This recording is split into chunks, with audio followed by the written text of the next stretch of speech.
ငယ်ချင်းနင်ဘာလို့လုပ်နေရတော့ဟောဘာလို့ရမှာလဲငါဒီနေ့လေအလုပ်အတွက်အင်တာဗျူးသွားဖြေရမှာအဲ့ဒါကြောင့်မလို့ရင်ကြိတ်အောင်လုပ်နေတာအင်တာဗျူးသွားဖြေရတယ်ဟုတ်ပါပြီဒါမှဒီလိုဘယ်လိုလုပ်လို့လဲဟာတငယ်ချင်းကလေငါ reception အလုပ်ရဖို့အတွက်အခုလိုကြီးလုပ်နေတာဒီခေတ်မှာလေအရေးချင်းရှိရလို့အလုပ်ခန့်တာမဟုတ်ဘူးဟာရုပ်ရည်နဲ့ခန္ဓာကိုယ်လာရဲလို့ပဲအလုပ်ခန့်တာနင်ပဲစဉ်းစားကြည့်လေ reception မှာရက်နေတဲ့ main ကလေးတွေကတာမန် main ကလေးတွေနင်တွေ့ဘူးလို့လားရုပ်ရည်နဲ့ခန္ဓာကိုယ်လာရဲလို့ပဲရွေးပြီးတော့ခန့်ထားတာအဲ့ကြောင့်မို့လေငါဆက်စီကြောင်ပြေးနေတာ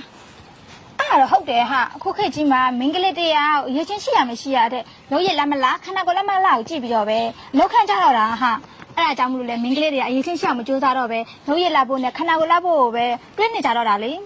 ကဲပါဟိုအဲ့ဒါကြီးထားပါငါလောက်တဲ့အင်တာဗျူးသွားဖြေလာအောင်မယ်နော်ညနေကြလို့ရှိရင်ငါနေ့ကိုမုန်းလိုက်ကြည့်မယ်မုန်းလိုက်ကြည့်မယ်နင်ကဘာလို့လဲဩဘာလို့ရမှာလဲဟာငါလိုရုပ်ရည်ရှိပြီးတော့ခန္ဓာကိုယ်လာပိုင်းလူကအလုံးမရပဲနေပါမလားဟာအဲ့တော့လေအလုံးရရဲ့အထိမ့်မဲ့နေနဲ့ငါနေ့ကိုမုန်းလိုက်ကြည့်မယ်ဟုတ်ပြီလားကဲပါနောက်ကျနေပြီငါသွားရမယ်နော်ဒီ CV ဖောင်ကတော့အကိုတို့ကုမ္ပဏီအလုပ်တွေအဆင်ပြေတယ်ဒါပေမဲ့ညီမလေးရဲ့မိတ်ကပ်နဲ့ဒီလိုခန္ဓာကိုယ်ကအကိုတို့အလုပ်တွေတိတ်အဆင်မပြေဘူးဖြစ်နေတာဟိုတထေးပါပြောချင်တာလေကျမတကယ်နားမလဲလို့ပါကျမမှာဘာလို့အချက်တွေရှိနေလို့လဲရှင့်ဟော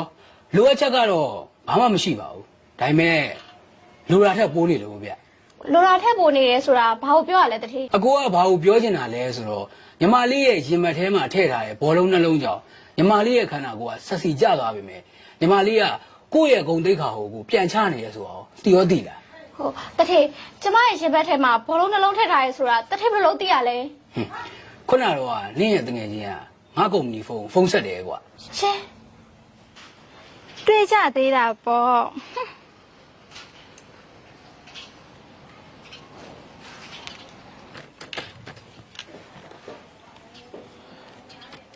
ဟယ်လို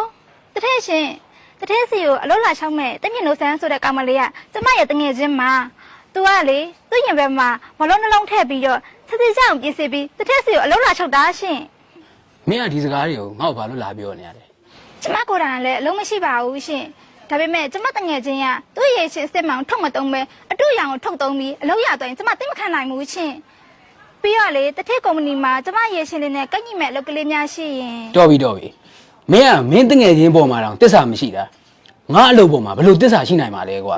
မင်းတို့တကူကောင်းဆန်တဲ့လူကိုငါအလုပ်မှာအလုပ်မရှိဘူးကွာပြီးတော့မင်းတငယ်ချင်းကိစ္စကိုငါကြည့်ချက်ရှင်းလိုက်မယ်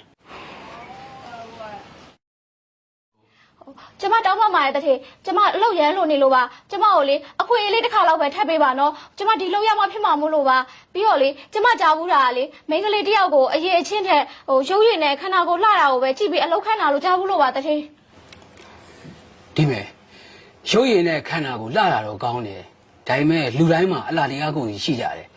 အဲ့ဒါကြောင့်အလုပ်ခန့်တော့မယ်ဆိုရင်အပြင်ပိုင်းပဲကြည့်ပြီးတော့ဆုံးဖြတ်လို့မရဘူးဟာတောင်းပန်ပါတယ်တထေရဲ့ကျမဒီခေတ်ကြီးထဲမှာအပြိုင်ဆိုင်နေအရင်များတော့အလုံးမရမှာဆိုလို့ခုလိုမျိုးလေးလှုပ်လိုက်တာပါတထေဟုတ်ပါပြီမင်းရဲ့ခန္ဓာကိုယ်ဆက်စီကြတာတဲ့မင်းရဲ့အလုပ်ချင်စိတ်နဲ့ဒီ CV ဖောင်ထဲမှာပါတဲ့အရေးချင်းကြောင့်ငါမင်းကိုငါတို့ကုမ္ပဏီမှာကက်ရှာအလုပ်ကိုကမ်းလှမ်းတယ်ရောက်မလားဟိုတထေတကယ်ပြောရလားဟိုကျမအခုလိုမျိုးအလုပ်လုပ်နေတဲ့အချိန်မှာလေကျမကိုလုပ်ပေးတဲ့အတွက်တထေကိုကျေးဇူးအများကြီးတင်ပါတယ်နော်တထေဟုတ်ပြီသွားလို့ရပြီမနေ့ပြန်စားပြီးတော့ကက်ရှာအလုပ်မှာအလုပ်ဆင်းလို့ရပြီဟုတ်ကဲ့တထေခွင့်ပြုပါအောင်တထေ